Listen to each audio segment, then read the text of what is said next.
नमस्कार दोस्तों, आइए शुरू करते हैं आज का डेली बुलेटिन।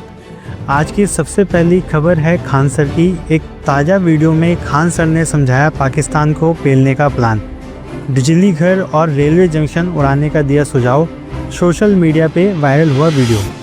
पाकिस्तान में जो बिजली घर है, भारत यहाँ से जब हमला करे तो इसके बिजली घर को उड़ा दे, जिससे कि बिजली ही ना बन पाए। और जो ग्रिड होता है, ग्रिड जहाँ से बिजली डिस्ट्रीब्यूट होती है, ग्रिड उड़ा दे। अगर बिजली घर और ग्रिड उड़ गया, अगर 10 मिसाइल ग्रिड पे मारो, 10 मिसाइल मार देना यहाँ पे बिजली घर, तो पूरे पाकिस्तान में ब्लैकआउट हो जाएगा। सोचने समझने का टाइम ही नहीं मिलेगा। और इस गर्मी के टाइम पे अगर ब्लैकआउट हुआ यानी पूरी बिजली खत्म हो गई तो सारे स्कूल बंद हो जाएंगे, कॉलेज बंद हो जाएंगे, railway station, airport, industry, factory, company, दुकान, सारी चीजें ठप हो जाएंगी। उसके बाद जो इसकी ऑयल रिफाइनरी, ऑयल डिपो है, ऑयल डिपो जो है, ऑयल रिफाइनरी है, इसको उड़ा देने के बाद फ्यूल खत्म। जब फ्यूल खत्म हो गया तो ना स्कूटी चलेगा, बाइक, कार, टेम्पू, मोटरसाइकिल, कुछ भी आगे नहीं बढ़ पाएगा। हालांकि ट्रेन को रोकने के लिए सबसे ज्यादा होता है जो बड़े जंक्शन होते हैं, उनके जंक्शन पॉइंट पे अगर बम्बार्डमेंट कर दिया जाता है तो ट्रेन का आवाजाही बंद हो जाता है। तो भारत सरकार को स्ट्रेटेजिकली हमला करना पड़ेगा और नीचे से नौसेना का ब्लॉकेज लगा देना है और ऊपर से धो देना है, ताकि अगर 2 दिन के लिए भी सर्जिकल स्ट्राइक होता है तो इसका बहुत लंबा इंपैक्ट पाकिस्तानी अर्थव्यवस्था में दिखना चाहिए कि अगले 10 साल तक पाकिस्तान उसकी भरपाई करते रह जाए।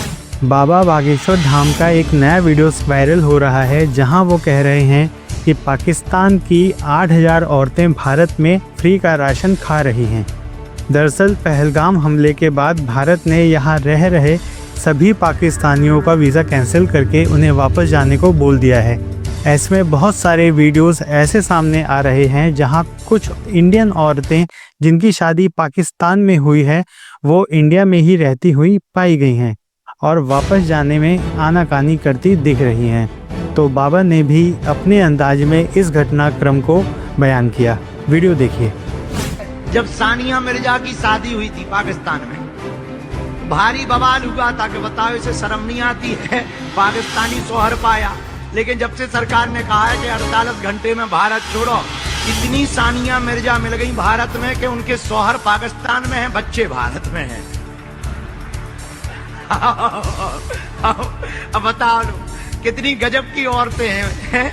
80,000 औरतें ऐसी मिली भारत में जिनको खसम पाकिस्तान में है, पर जो है राशन भारत को खा रही। धन में पाकिस्तान वालों, हम समझ गए। बताओ तो। अच्छा, पाकिस्तान वाले भी शौहर वो खसम है जो कितने खतरनाक है, लुगाई भारत में छोड़े हैं। अच्छा जा बताओ, हमें बड़ी हंसी आई रात भर। हम कहे जिन लोगों से लुगाई नहीं संभल रही वो देश क्या खाक संभालेंगे।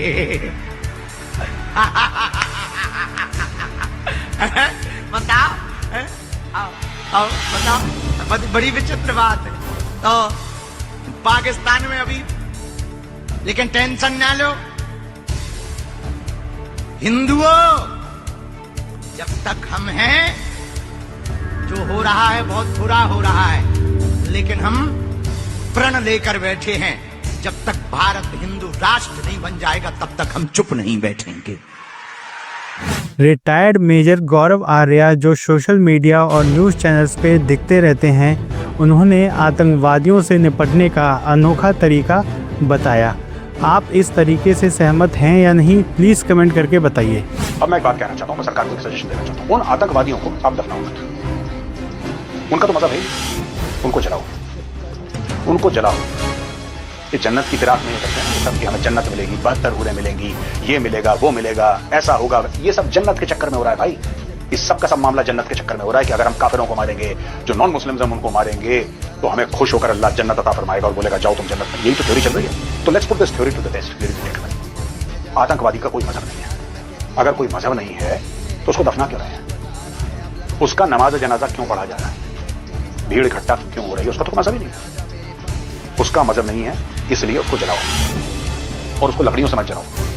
उस आतंकवादी को गड्ढे में डालो और उसको सुअर की चर्बी डाल के जलाओ। मैं देखता हूं फिर कौन सी जन्नत में जाता है। Do this for every terrorist that you kill in Kashmir और एनीवेयर। सिंपल सी बात है, सुअर की चर्बी डालो, जलाओ। पीएम मोदी ने रक्षा मंत्री राजनाथ सिंह, सुरक्षा सलाहकार Ajit Doval, chief of defence staff Anil Chauhan और तीनों सेनाओं के प्रमुख के साथ बैठक की। बताया जा रहा है कि इस बैठक में पीएम ने सेना को खुली छूट दे दी है और ये कहा है कि पाकिस्तान से कब, कहां, कैसे निपटना है ये आप लोग डिसाइड करें। इसके बाद खबर आई है कि आरएसएस के चीफ मोहन भागवत और होम मिनिस्टर अमित शाह भी पीएम से मिलने पीएम आवास पहुंचे। कल कनाडा में हुए इलेक्शंस का रिजल्ट आया जिसमें खालिस्तानी जगमीत सिंह इलेक्शन हार गया और इसकी पार्टी की सीट्स भी कम हो गई। कम सीट्स आने की वजह से वो इस बार कनाडा में जीती लिबरल पार्टी के किसी काम का नहीं है। आपको पता ही होगा कि पिछली बार जब कनाडा में इलेक्शंस हुए थे तब जगमीत सिंह के सपोर्ट से ही जस्टिन ट्रूडो कनाडा का पीएम बना था और इसी वजह से जगमीत सिंह हवा में बहुत उड़ रहा था। गुजरात के अहमदाबाद में वहाँ की सरकार ने शायद भारत का सबसे बड़ा विध्वंस अभियान छेड़ा हुआ है, जहां 74 जेसीबी, 200 ट्रक, 300 पुलिस वाले और 1800 एमसीडी कर्मचारी लगे हुए हैं। वीडियो देखिए।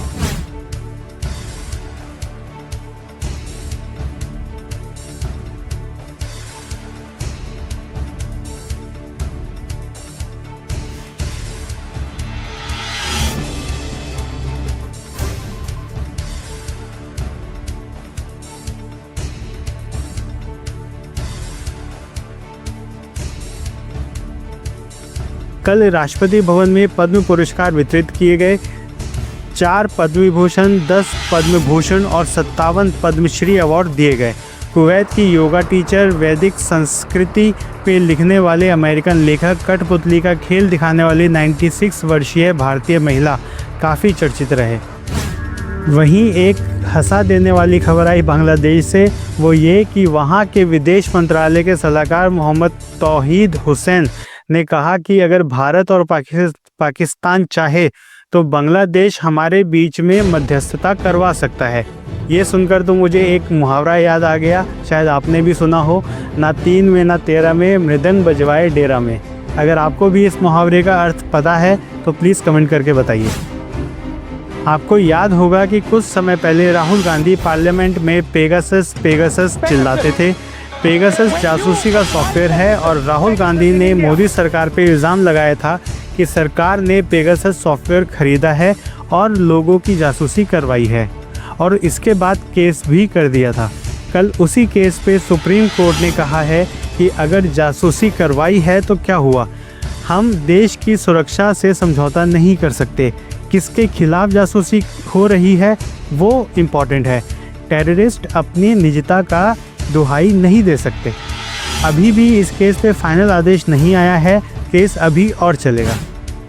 लेबर और एम्प्लॉयमेंट मिनिस्ट्री ने रैपिडो के साथ MOU साइन किया है। इससे आने वाले 1-2 सालों में 50 लाख नौकरियां देने की कोशिश रहेगी।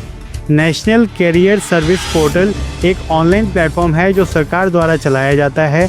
आपको इस पोर्टल पे खुद को रजिस्टर करना होगा और अपनी डिटेल्स डालनी होंगी। उसके बाद रैपिडो को ज़रूरत हुई तो वो आपको हायर कर लेगा।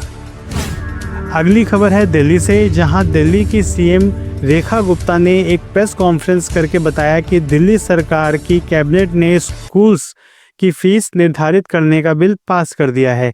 इसके बाद ये बिल विधानसभा से पास करवाया जाएगा। इस बिल से दिल्ली के सभी 1677 प्राइवेट स्कूल्स को विनियमित किया जाएगा। दिल्ली की जनता स्कूल्स की मनमानी फीस से परेशान रहती ही है, तो इस वजह से दिल्ली सरकार का ये कदम सराहनीय है। अब देखना ये है कि इस बिल के प्रावधान क्या वाकई में जनता को राहत देने वाले होंगे या बस एक दिखावा भर ही है। आपको अगर ये सब खबरें इंटरेस्टिंग और कुछ काम की लगी हों तो प्लीज़ वीडियो को लाइक कीजिए और चैनल को सब्सक्राइब कीजिए। मेरा नाम है धीरज, आप देख रहे थे समाचार भारत। फिर मिलेंगे, नमस्कार।